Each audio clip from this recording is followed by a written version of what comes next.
pessoal, tudo bem? Aqui é Ricardo e nós vamos tratar a partir desse momento das disposições preliminares do ECA. Quando eu falo em disposições preliminares, eu falo dos primeiros 6 artigos do nosso Estatuto, que serão estudados agora e vamos praticamente analisar um a um.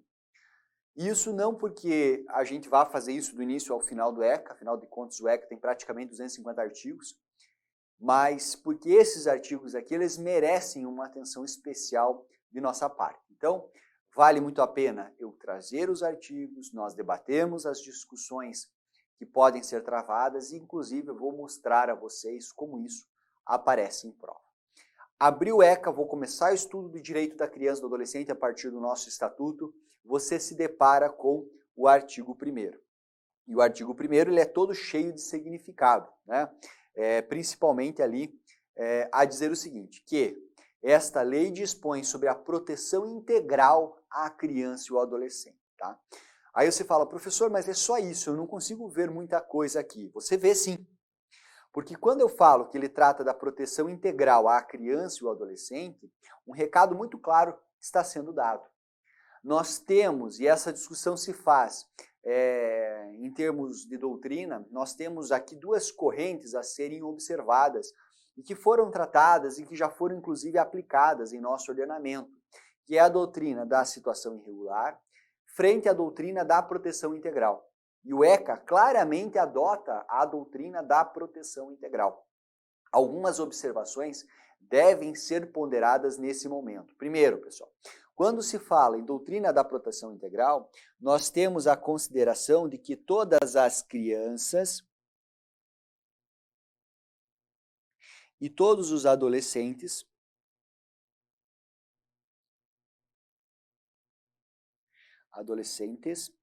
eles são o quê? Eles são sujeitos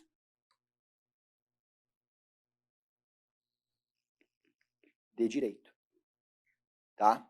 Isso aqui é importante, tá? Todas as crianças e todos os adolescentes, eles são sujeitos de direito. Essa é a máxima da ideia de proteção integral.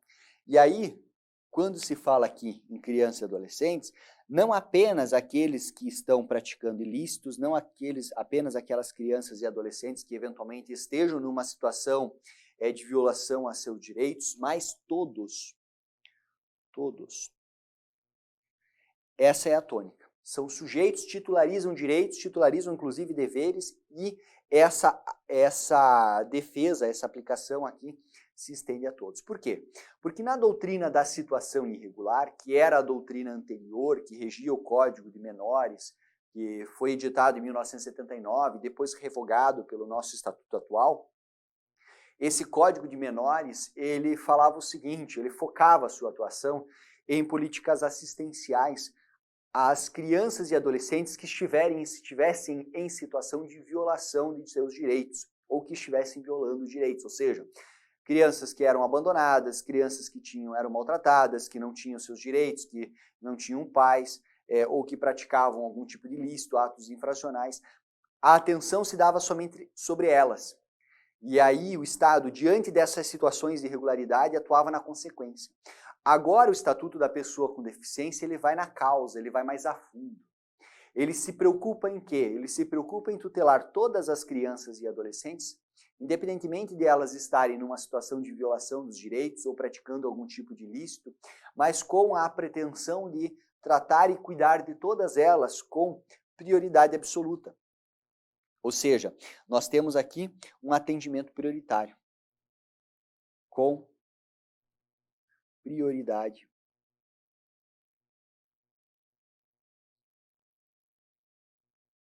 E essa prioridade absoluta, já aproveitando aqui que nós estamos na tela, ela deve ser observada pelo Estado, pela sociedade, mas também pela família.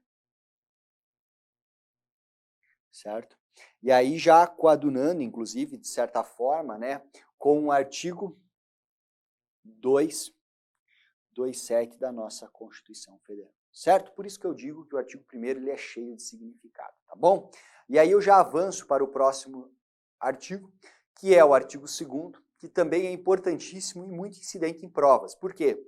Porque ele faz uma distinção relevante, né? Ele distingue criança e conceitua, nesse momento, criança e adolescente. E aqui eu quero chamar a atenção para algumas cascas de banana que você pode enfrentar ao resolver questão de prova. Leia comigo. Considera-se criança, pega um marca-texto aqui amarelo, criança, para os efeitos dessa lei, a pessoa que tem até 12 anos de idade incompletos, certo? E nós consideraremos a adolescente aquela que tiver entre 12 e 18 anos de idade.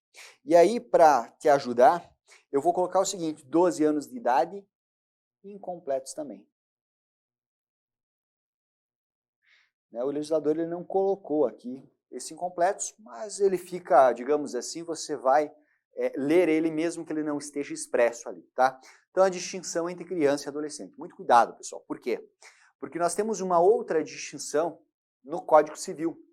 Só que essa distinção no Código Civil está focada na questão da capacidade. Nós temos que de 0 até 16 anos de idade incompletos, a pessoa ela é absolutamente incapaz para praticar atos da vida civil. Dos 16 aos 18 anos, ela é relativamente incapaz para a prática de atos da vida civil. Então, olhem só, a criança ela é absolutamente incapaz. Criança de 0 a 12 anos incompleto. Mas o adolescente de 12 anos completos até 16 incompletos, ele é o quê? Absolutamente incapaz também. Agora, o adolescente dos 16 anos de idade até os 18 anos incompletos, ele é relativamente incapaz. Não sei se você conseguiu fazer a dissociação, né? E aí eu até chamo você aqui para a tela. Vamos tentar fazer da seguinte forma, uma linha do tempo. Nessa linha do tempo, nós temos aqui uma pessoa de 0 anos, nós temos uma pessoa de 12 anos, de 16 anos e depois de 18 anos. Então, uma linha do tempo da idade. Olha que bacana. Você vai considerar como criança, né? E eu coloco aqui em amarelo, quem? Quem tem de 0 a 12. Vai considerar como adolescente, e aí seguindo o grifo que eu fiz ali embaixo, você vai colocar como adolescente quem tem de 12 a 18. Tá? Muito clara essa distinção e ela é visual para você aqui. Agora, seguindo o Código Civil, o que nós temos que ficar atentos? O Código Civil ele fala o seguinte, que de 0 a 16 anos de idade, a pessoa ela é absolutamente incapaz. E de 16 a 18 anos de idade, ela é o quê? Relativamente incapaz. Essa é uma dissociação interessante, tá? Tanto é que, quando você for estudar mais à frente o estatuto, você vai se deparar o seguinte, que a pessoa que ela é absolutamente incapaz, ela terá um representante.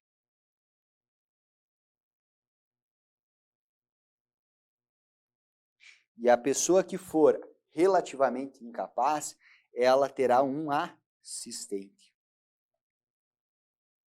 Certo? Então veja que aqui a gente começa a dissociar termos.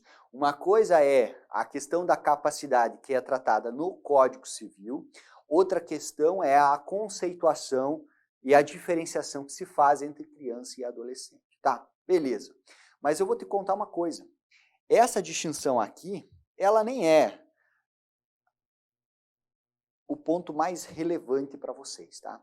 O mais relevante é onde apareceu a setinha aqui agora, que é o parágrafo único. Só que antes de eu falar parágrafo único, eu só gostaria de fazer mais um apontamento em relação ao incompleto aqui. Por quê? Porque a gente tem dificuldade para pensar isso. Você tem 11 anos de idade. No dia do seu aniversário completou 12. Você é o quê? Você passa a ser adolescente. Eu tenho 17 anos de idade. No dia que eu completei meu aniversário de 18 anos, eu deixei de ter 18 anos incompletos e passei a ter o quê? 18 anos completos. Eu comecei o 18º ano de minha vida. E, portanto, eu deixo de ser adolescente e me torno adulto. Tá? Então, vejam, pessoal. Se você for observar aqui essa linha do tempo, né, eu vou tentar fazer uma representação aqui dentro. Estou fazendo um tracejado. Neste período aqui, nós aplicamos o ECA. Daqui para frente, nós aplicamos o quê? Código Civil. Ou, a depender, o Código Penal. tá? Então, a partir do momento que você completou 18 anos, você sai da tutela do ECA e ingressa na tutela civil e penal regular. Se você praticar um ilícito civil ou um ilícito penal, você está sujeito ao ECA. Você recebe a proteção do ECA, enquanto você não tem 18 anos. A partir do momento que você preencher 18 anos, você entra na esfera da vida adulta e, portanto, se submete aqui à disciplina do Código Civil e do Código Penal. Essa observação, ela agora chama atenção aqui para essa seta, ó, que eu vou deixá-la um pouco mais gordinha aqui para ficar bem destacada para você. Leia. Nos casos expressos em lei, aplica-se excepcionalmente, não como regra, mas como exceção, este estatuto às pessoas entre 18 e 21 anos de idade. E aqui eu preciso te contar uma história. Pensa comigo. O Código Civil, ele foi editado em que ano? 2002. O ECA, ele foi editado em que ano? 1990. Tá bom. Então o ECA veio antes do Código Civil. Quando o ECA foi editado, vigia em nosso país o Código Civil de 1916. E naquele código, que já não é mais aplicado, a maioridade se dava aos 21 anos de idade. Então, o que nós acabávamos por ter? Essa conta fechada que você acabou de ver, ECA, completei 18 anos, Código Civil, não tinha. Nós tínhamos ECA, completei 18, um vácuo. Completei 21, Código Civil. E aí, pessoal, o que nós tínhamos? Nós tínhamos o seguinte, esse vácuo, né, e a doutrina aqui é interpretada dessa forma, diz o seguinte, olha, esse parágrafo único, ele surgiu para disciplinar justamente este vácuo entre o ECA e o Código Civil de 16. Aí o que acontece? Vem o Código Civil de 2002 e aproxima a maioridade ao término da tutela pelo ECA, ou seja, até os 18 ECA, depois daí para frente o Código Civil. Aí você vai dizer assim, professor, então resolvemos o problema. Então o que acontece com esse parágrafo único? Ele deixa de ser aplicável? Não. Por quê? Porque existe uma outra corrente, e essa é a corrente predominante, é a corrente que é adotada inclusive na STJ, que fala o seguinte, em relação aos aspectos cíveis de direito civil, está fechado. Do 0 aos 18 incompletos, ECA, daqui para frente, Código Civil. Mas nós temos que ficar atentos também à questão do Código Penal. Por quê? Porque pense a seguinte situação, um adolescente com 17 anos, 11 meses e 29 dias, pratica um ato infracional análogo ao de homicídio qualificado, certo? Um crime hediondo, se fosse crime. Um ato infracional, portanto. Por quê, pessoal? Porque você leva em consideração para fixar a conduta do adolescente a teoria da ação, ou seja, o momento em que é praticado o ato infracional. Aí o adolescente é apreendido, o processo é instaurado, ele já, nesse processo dele ser apreendido, instauração no processo de apuração de ato infracional, ele se torna o quê? Maior de idade. E aí? Tem 18, sai da tutela do ECA, então libera ele? Não dá, né? Ah, não, então agora ele passa para o Código Penal e senta a pua nele. Também não dá. Por quê? Porque leva em consideração a teoria da ação. E aí nós temos um problema, né? O que o ECA fez? O ECA trouxe uma hipótese excepcional, artigo 121, parágrafo 5º, para dizer o seguinte, olha, embora o Estatuto da Criança e do Adolescente, na parte infracional, se aplique tão somente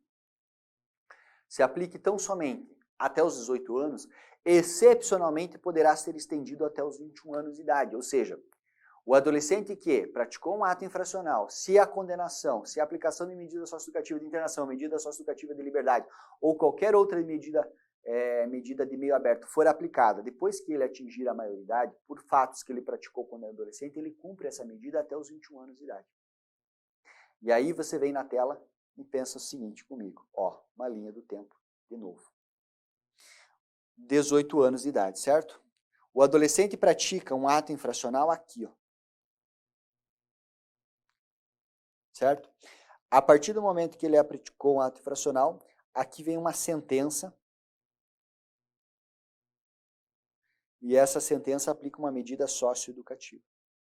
Pergunto, ele cumprirá essa medida? Sim, ele cumprirá essa medida porque o ECA fala o seguinte, olha, até 3 anos,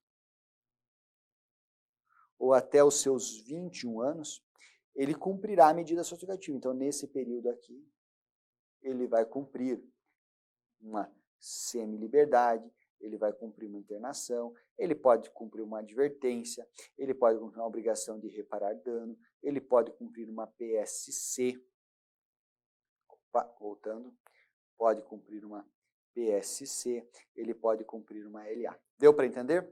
Tá certo.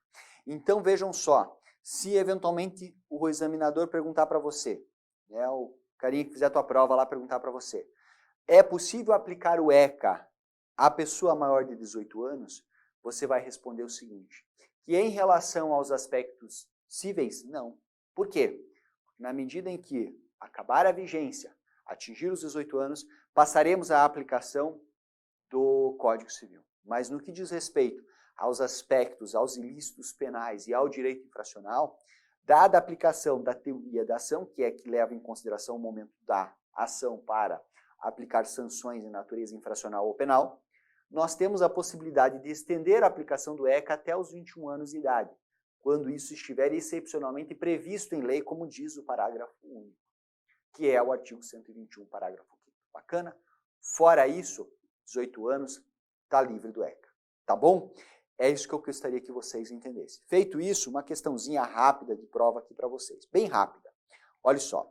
O ECA se constitui um marco legislativo no que diz respeito ao aparato legal de proteção à criança e ao adolescente. Promulgado na década de 90, pelo então presidente Fernando Collor, a legislação classifica como criança e adolescente respectivamente.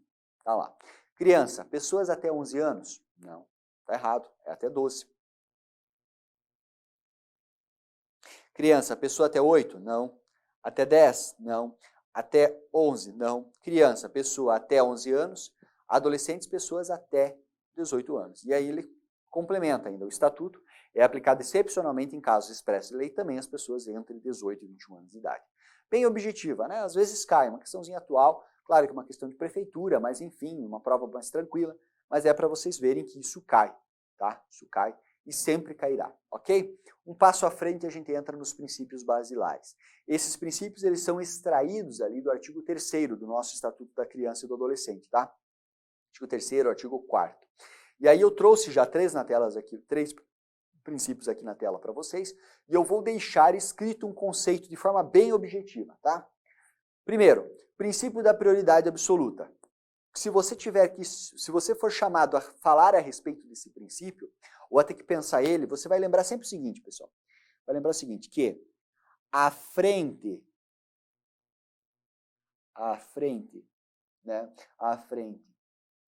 dos adultos estão as crianças, certo? Quem que está à frente dos adultos? As crianças. Lembrando que o princípio da prioridade absoluta é um dever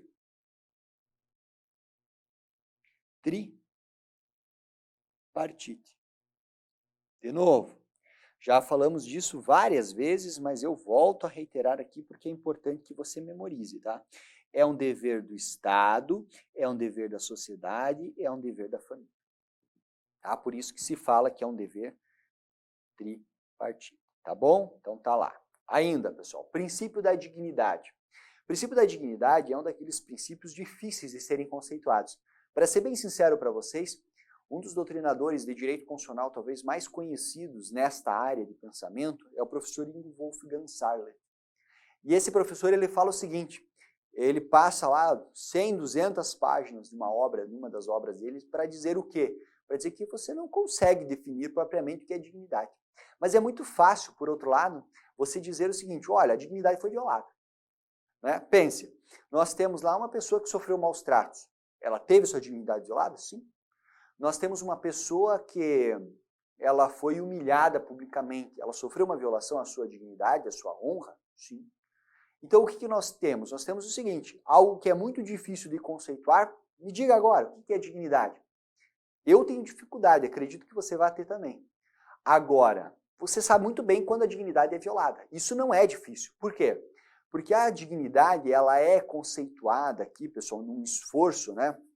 Num esforço de pensamentos, é o seguinte, que nós temos ali um conjunto de princípios e valores que devem ser garantidos a todas as pessoas, e esses princípios e valores, eles formam ali a dignidade da pessoa.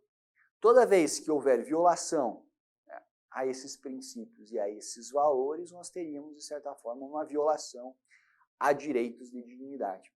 Se fala que seria um supraprincípio, um princípio que orientaria todos os demais. Porque às vezes você viola, né, o princípio da liberdade, o direito de igualdade, você está violando também a dignidade da pessoa, certo? Por isso que ela estaria acima a englobar todos os demais, tá bom? Então, tá ali para vocês, né? A finalidade principal deste princípio aqui, à luz do ECA, pessoal, é o quê? É você buscar inibir algumas condutas. Inibir que condutas? Essas condutas vêm descritas, inclusive, na Constituição Federal. Você vai buscar inibir a negligência,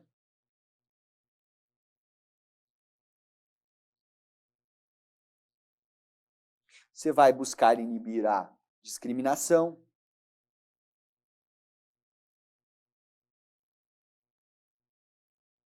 você vai buscar inibir a exploração,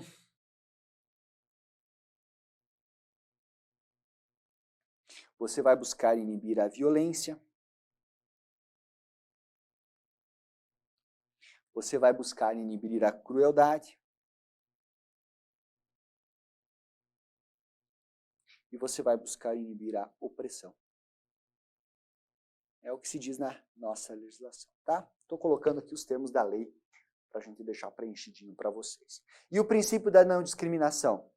Veja, pessoal, é outra ideia bastante forte no Estatuto de você não discriminar criança e você não discriminar adolescente. Ou seja, eles devem ser tratados como iguais, inclusive eles recebem um tratamento igual, mais favorável que as demais pessoas, é aquela ideia de discriminação positiva. Pense, criança e adolescente estão aqui, adultos estão aqui, então você confere uma proteção legislativa melhor para eles, para que se chegue a uma igualdade no seu sentido material, ou isonomia, tá? Perfeito. Ideia de não discriminação. Outros 3 princípios para eu encerrar esses princípios aqui. Né? Princípio da proteção integral, que seria aqui, né, a grande pedra, né, de toque de todo o nosso sistema. Então está lá o princípio da proteção integral, né, que você vai extrair a ideia de que crianças e adolescentes, eles são o quê? Sujeitos de direito.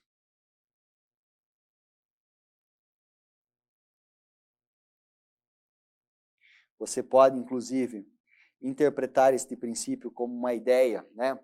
Uma ideia de doutrina, que é o que a gente debate quando confronta a doutrina da situação irregular frente à doutrina da proteção integral. Nós temos o princípio do melhor interesse da criança e do adolescente, certo? Ou seja, nós temos a ideia de que as decisões são, é o óbvio, tá, pessoal? São pautadas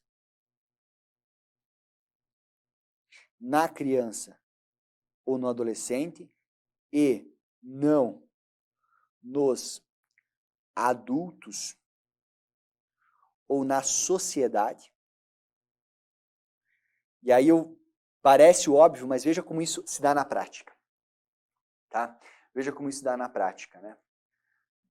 Vou criar um casuzinho para você e você vai me dizer se esse casuzinho deve ou não ser razão para a adoção. Nós temos lá um adolescente, esse adolescente tem 13 anos de idade, ele foi acolhido institucionalmente, teve os pais destituídos do poder familiar, porque a mãe faleceu na hora do parto, o pai é usuário de drogas, não tem condições de cuidar dos filhos, os familiares não têm interesse de ficar com a criança foi acolhida institucionalmente, né? Ela passou vários anos sofrendo ali com os pais, com o pai foi vítima de maus tratos, a mãe faleceu no parto, vítima de maus tratos e depois foi acolhida, houve destituição do poder familiar e ela foi inserida no cadastro de adoção. Só que como acontece com a ampla maioria dos adolescentes, a adoção ela é mais difícil, né, em razão da idade. Né, existem dados que comprovam que a ampla maioria das adoções ocorrem até os 3 anos de idade. A partir daí fica tudo muito mais difícil. Ele já tem 14 anos. E não obstante isso, é uma criança, um adolescente que tem deficiência, então ele tem uma deficiência auditiva e é negro. Aqui é outro ponto, são 2 pontos de vulnerabilidade aí que tornam a situação da adoção nacional absolutamente impraticável, digamos assim. Não é impraticável, mas muito difícil.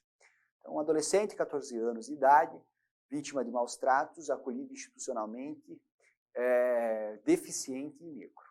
Tá? Raramente vai ser adotado pelo procedimento de adoção nacional.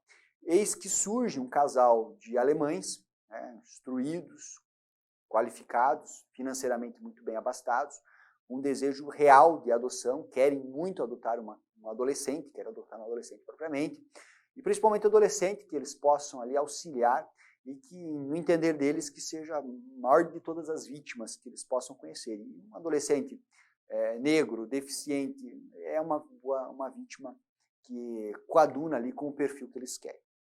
Eles ingressam com o processo de adoção, essa adoção começa a tramitar, tem todo um trâmite até que a adoção ocorra. E aí o adolescente é ouvido. O processo lá, no processo de adoção, o adolescente tem que ser ouvido. E ao ser ouvido, o adolescente não se sente confortável com a adoção. Não quer. Ele fala assim que ele não sabe se ele quer sair do país, ele tem um pouco de medo, enfim, se percebe ali pelo estudo social que é feito que ele tem receios dessa adoção. Pergunto para você. Chegou, você é o juiz, chegou lá para você esse caso, você vai julgar. Você adota ou não adota? Por um lado, uma criança que não vai ser adotada, dificilmente vai ser adotada no Brasil.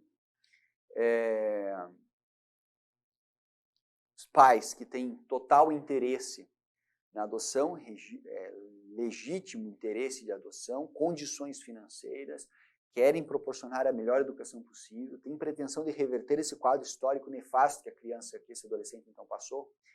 E aí? E do outro lado, nós temos um adolescente que não quer, pela manifestação do SAI, que é o Serviço Auxiliar à Infância, que faz um parecer ali a respeito do adolescente, naquela adoção ele não quer. O que você, como juiz, faz? Com fundamento no princípio do melhor interesse, você não adota. Por quê, pessoal? Porque tudo parece muito bom aos olhos dos adultos.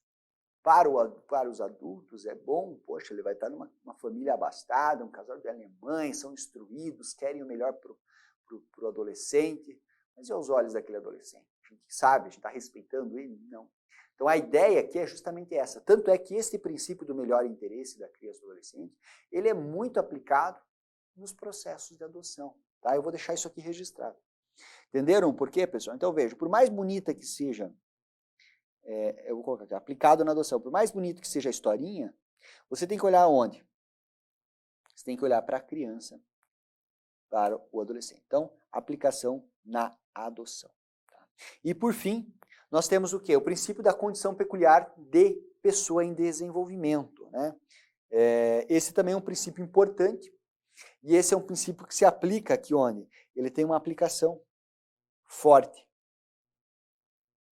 nas medidas socioeducativas, né? No direito infracional. Por isso que o adolescente, quando pratica um ato infracional, eu vou colocar aqui, na prática de atos infracionais, ele não se submete às regras do direito penal. Por quê? Porque ele é uma pessoa em desenvolvimento.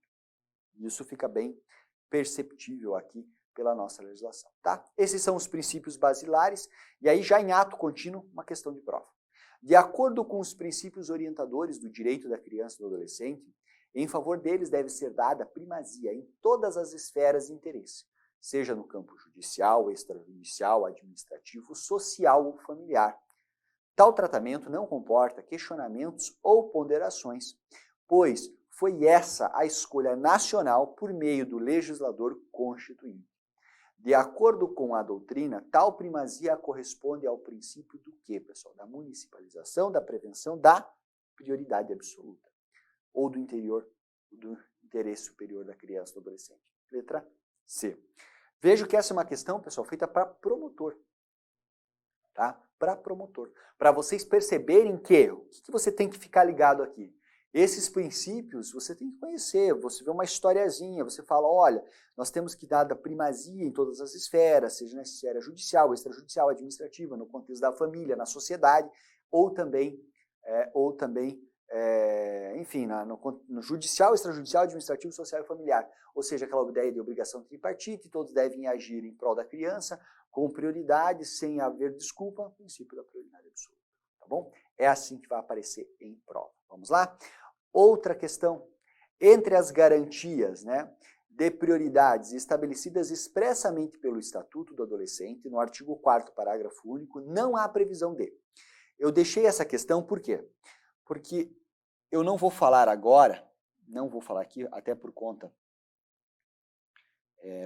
da limitação de tempo que a gente tem numa aula em vídeo, né, e da priorização de outros conteúdos, mas eu vou deixar aqui para vocês lerem este parágrafo único do artigo 4º. E para vocês perceberem, principalmente agora que nós estamos começando o estudo do ECA, para vocês perceberem a relevância, para não dizer quão fundamental é a leitura da legislação. É por isso que ao longo do material eu já insiro toda a legislação ali para vocês fazerem uma leitura. Isso é fundamental por quê? Isso é fundamental porque existem questões como essa que você não resolve se você não tiver feito a leitura. O que acontece? O parágrafo único lá do artigo 4º, ele fala sobre as hipóteses de atendimento prioritário. São hipóteses prioritárias. E dentre essas hipóteses nós temos, são 4 hipóteses. O que o examinador fez? O examinador trouxe uma que não está. E você tem que identificar. Tá? Então vejam, primazia de receber proteção e socorro. Está previsto lá? Tá. Está previsto na linha A. Precedência de atendimento nos serviços públicos ou de relevância. Está na linha B.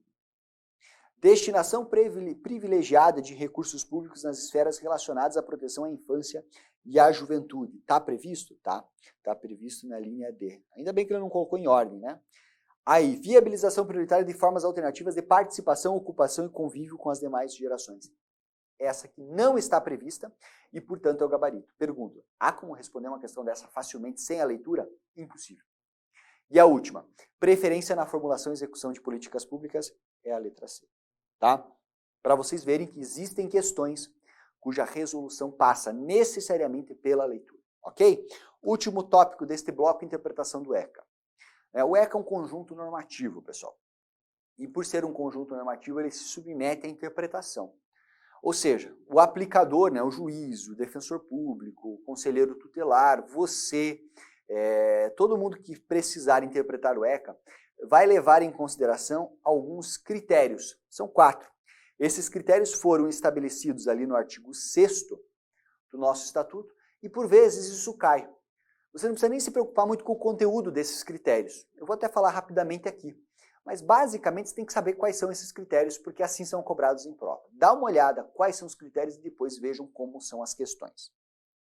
Primeiro, os fins sociais a que ela se dirige. Ou seja, qual é a finalidade social do ECA? A finalidade social do ECA é o quê? É respeitar integralmente, com prioridade absoluta, direitos de crianças e adolescentes.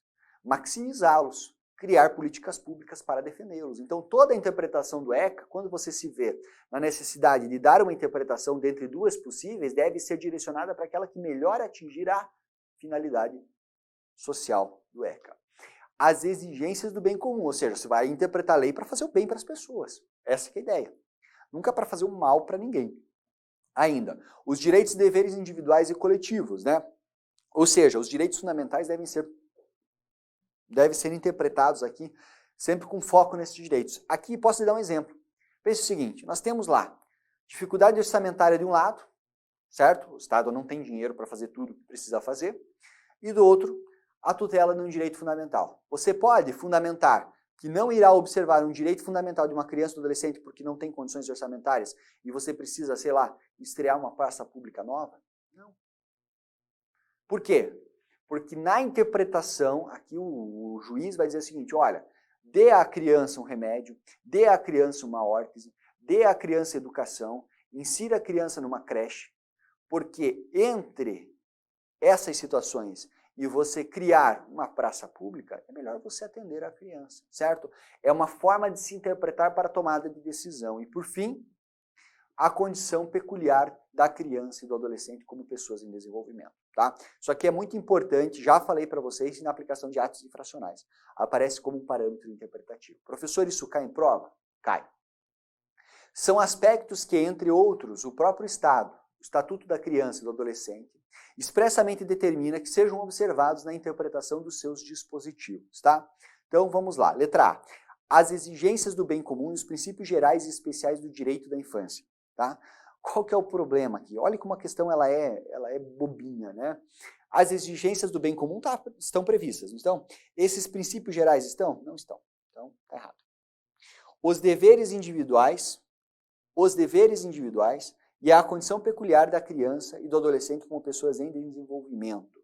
Estão previstos os deveres individuais? Não. Estão previstos o quê? Os direitos individuais, os direitos e deveres individuais e coletivos, né? Então, a banca considerou errado por não ser exatamente ou expressamente o que determina o artigo 6º. Novamente chama atenção para a necessidade da legislação, da leitura da legislação, tá? Os direitos sociais e coletivos e o contexto socioeconômico. Para aí, isso não viu nada, né? Direitos sociais e coletivos não estão previstos expressamente, nem contexto socioeconômico. Então, eu realmente não marcaria, né?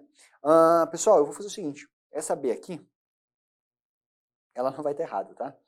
Né? Professor, se equivocou? Pois é, me equivoquei, porque a redação é muito mal feita, tá?